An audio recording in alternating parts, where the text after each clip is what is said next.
Sabay-sabay natin alamin ang mga kaganapan na nangyayari sa ating bansa.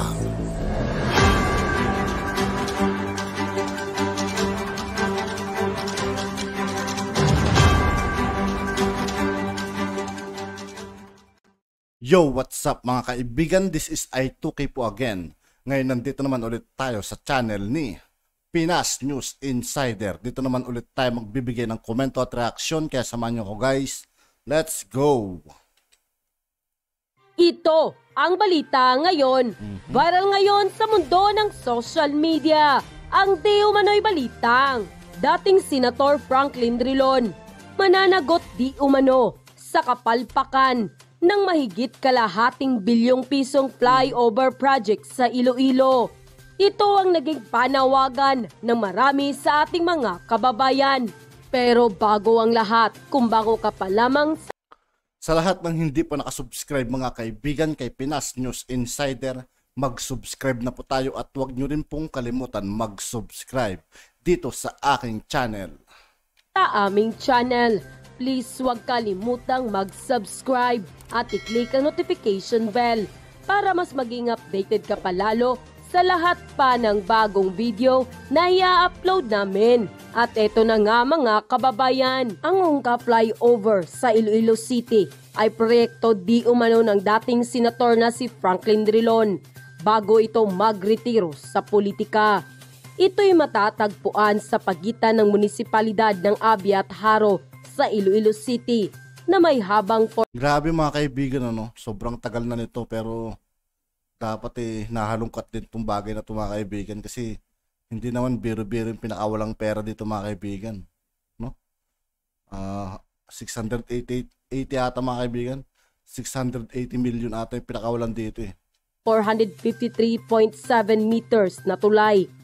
Ito'y itinayo para mabawasan ang oras ng paglalakbay sa pagitan ng Iloilo International Airport at iba pang kalapit na mga munisipalidad. Ngunit napag-alaman na 2 linggo lamang itong nagamit ng mga motorista at sa pilitan itong ipinasara dahil sa samot-saring reklamo ng mga dumadaan dito.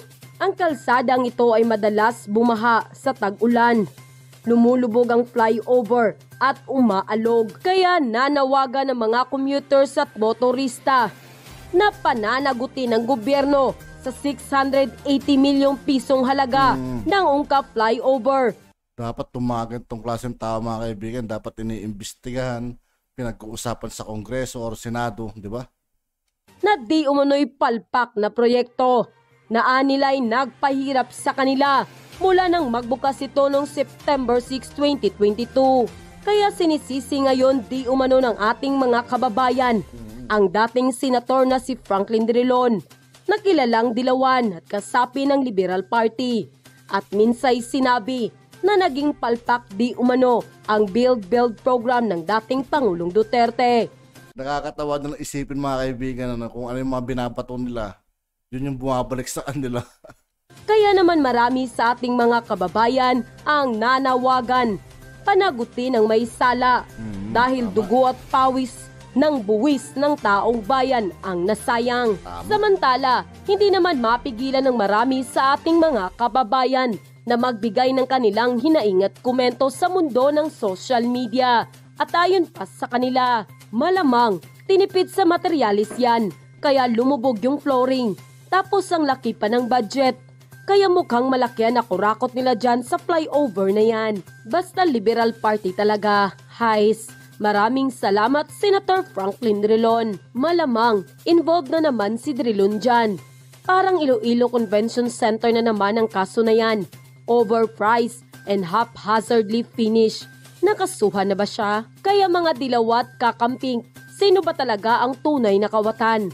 Galing yung magbanat sa mga Marcos to seize to believe yan ang tunay na ebidensya. As a civil engineer from Iloilo and an OFW, nakakainis sa mga ganitong trabaho ng kapwa ko mga engineer. Kami dito sa ibang bansa nagpapakahirap para gawin ang mga project ng ibang lahi. Pero kayo dyan, balasubas, wala kayong hiya. Tax ng taong bayan ang ginagamit dyan tapos binabalasubas nyo lang. Dapat may maparusahan dito. Dapat imbestigahan yan. May korupsyon na nangyari dyan. Dapat makulong kung sino man yon. Wala nang makakatalo sa mga project ng dating Pangulong Ferdinand E. Marcos Sr. Lahat ng project ng dating Pangulong Marcos Sr. ay bibilib ka talaga sa tibay. Totoo yun mga kaibigan, totoo yun. Hanggang ngayon napapakinabangan pa rin yun mga kaibigan, yung mga proyekto ng dating mahal na Pangulong Apo Laki mga kaibigan. Hanggang ngayon mga kaibigan, napapakinabangan pa rin natin. Till now, pinapakinabangan ng mga Pilipino ang mga pinagawa nung panahon niya. Kaya salute po kami sa mga Marcos sa maganda nilang gawa. God bless you po, Family Marcos. End quote. Eto na! Eto ang ganap!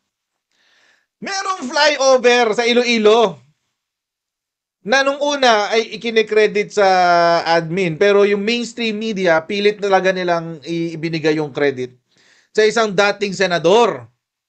Dati pong senador, private citizen na siya ngayon. Pero dati senador siya. Si Franklin Drilon. Si Franklin Drilon. Si Snorlax, yung laging tulog. Ipapasenado, mapa-interview tulog. Si Franklin Drilon.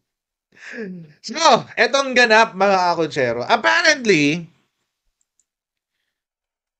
may nangyari dun sa proyekto na, kukwento ko muna sa inyo. Ito yung project. June 9 siya unang binalita. Okay? Pakita ko sa inyo. Ayan.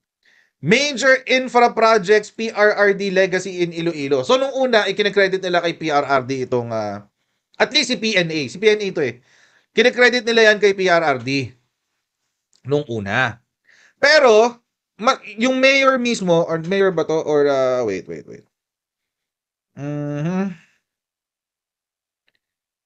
Sinabi nung mayor. Okay, sinabi nung mayor ang siya yung credit kay Franklin Drilon. Ano pangalan ng mayor? Wait. Ayan. The 680 million. Oh my God, ang laki ng presyo.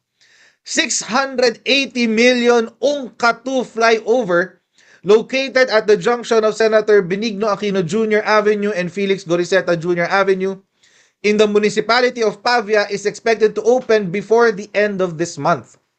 4-lane siya at 453.7 meters na flyover. So si Mayor Jerry Treñas ang nag-credit nito kay what do you call this? Kay Franklin Drilon. Siya po ang nagsabi niyan. Ayan Both projects being carried out by the DPWH regional office have been realized through Ilonggo Senator Franklin Drilon, who will also step down come June 30. The mayor said that almost big projects in Iloilo are through the efforts of Drilon. Hence, he was at first apprehensive upon knowing that the senator will also retire from government service. His contribution in the Senate as one of the senior senators can never be overemphasized. But here we have witnessed how the city has improved since he poured majority of his projects here. So si Jerry Treñas po ang nag-credit nito kay Franklin Drilon. Ito mga proyekto na to, yung Iloilo Sunset Boulevard at ang UNCA-2 flyover ay parehong proyekto ni former Senator Franklin Drilon. Hindi po ako nagsabi niyan. Okay, malinaw Hindi po ako ang nagsabi niyan. Si Treñas po ang nagsabi niyan. Okay, eto na. Eto nang naganap. So itong pinagmamalaki nila na tulay, ito yun na nagbukas nung June 30. Actually may picture pa sila niyan. Ito. Ay hindi. Saan na yan? Yung ayan. Yung nung nagbukas siya, ayan sila Dumaan sila sa flyover. Si Drilon naka-pink. May picture pa sila niyan. The UNCA flyover in Iloilo City built for 680 million holds its topping ceremony on April 25 with former Senator Franklin Drilon. and Iloilo and provincial officials as guests. The structure, a vital link between Iloilo and International Airport in Cabatuan Town. Okay, yan po ang mamaya pag-usapan natin kung ano nangyari. So ito, yan si Drilon. Ayan sila, oh. Kasama ng mga iba't ibang opisyal ng Iloilo. Anong nangyari? Ano po ang nangyari? After 6 months, nung opisyal itong binuksan, after 6 months, eto na siya. Grabe mga kaibigan, hindi mo lang inabot ng 1 taon. 6 months lang nagamit. Ayan, no? May peaks and valleys. Ba't ganun? Bakit ganyan?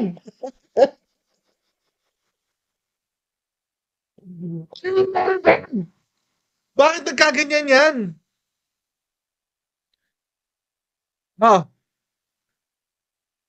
Buti hindi kinredit kay PRRD, no?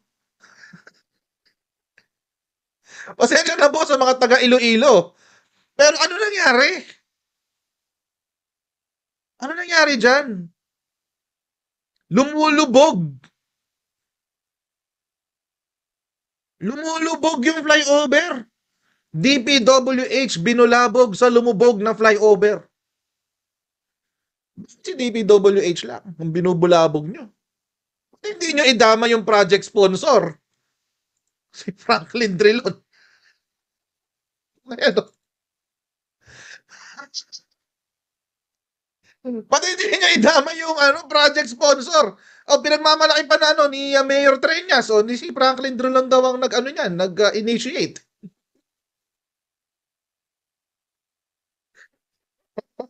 Alam nyo, pag liberal talaga, hindi talaga kayo magaling sa tulay.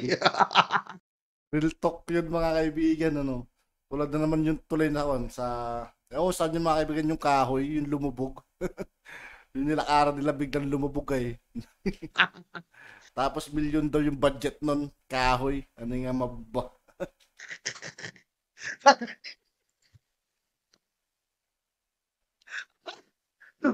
Pag liberal talaga, hindi kayo magaling sa tulay. Alam niyo yun, promise, pag liberal talaga, hindi kayo magaling sa tulay. Kahit anong infra projects talaga, sumasablay kayo. Ay, naalala nyo, magkano yun? Yung 5 million daw o 10 million na wooden bridge na ginawa nila na gumuho. Naalala nyo? Yung, di ba kumalat yung video, no? Magkano yun? Million yun eh. Basta nasa millions yun. Million yung budget na ginamit doon. Tulay na kahoy, guys. Tulay na kahoy. Tapos, nilakaran, tapos nagtalunan pa sila doon para pakita raw na matibay. Pagtalon, yun, lubog. Ayun, may engineer tayo dito. Pa-i-confirm na lang kasi meron akong nabasa kanina kung bakit daw lumulubog yung mga structure. Pa-i-confirm na lang. Andito pala si engineer, si Engine Derwin FT. Ayan. Lumubog oh. Bagsak ang gitna oh, may valley. Oh. Iloilo City, bunsod ng matinding trapiko at panganib na nakaambang sa lumubog na bagong gawang flyover. Binulabog nila Iloilo City Mayor at Governor ang DPWH. Ayon kina Iloilo City Mayor Jerry Treñas at Governor Arthur Defensor Jr., nagpadala na sila ng sulat sa DPWH. Ang naturang infrastruktura ay ang UNCA 2 flyover na tumatawid sa mga barangay sa Iloilo City at bayan ng Pavia, lalawigan ng Iloilo. Tindi, no? Actually, ito nga, kinoment dito, no, matagal na raw sarado yan. Matagal na ho talagang sarado. Bakit? Kasi nga, lumulubog. Ayan, no? September 5 pa lang, sinara na nila yan. So, ibig sabihin, mga kakotsero, ganito. Nung binuksan ito ng June, July, August, September, after 3 months, sira na. 3 months lang pala nagamit mga kaibigan, ano? Grabe naman yun, Drilon. Pang 3 months lang pala yung mga build mo eh.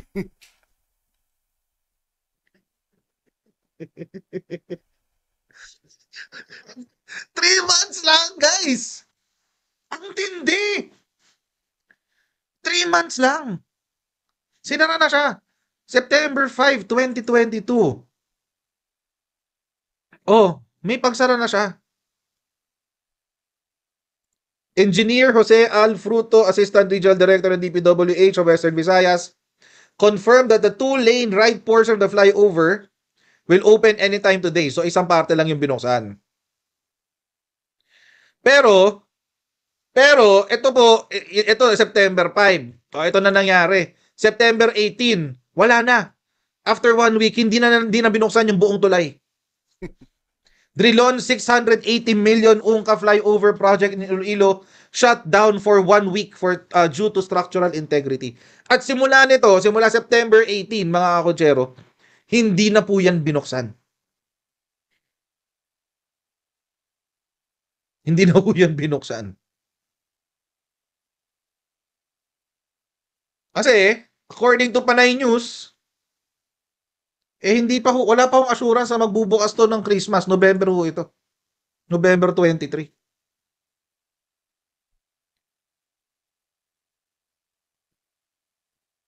Ano nangyayari? Ano nangyayari sa tulay? 680 million ang binudget dito. At yun na nga mga kababayan. At yun nga po mga kaibigan, dito po nagtatapos ang ating reaction video. Muli ako po si I2K ng Sundalo ng Dunggalo at 811. Maraming salamat sa patuloy na pagsuporta. Yeah, peace out.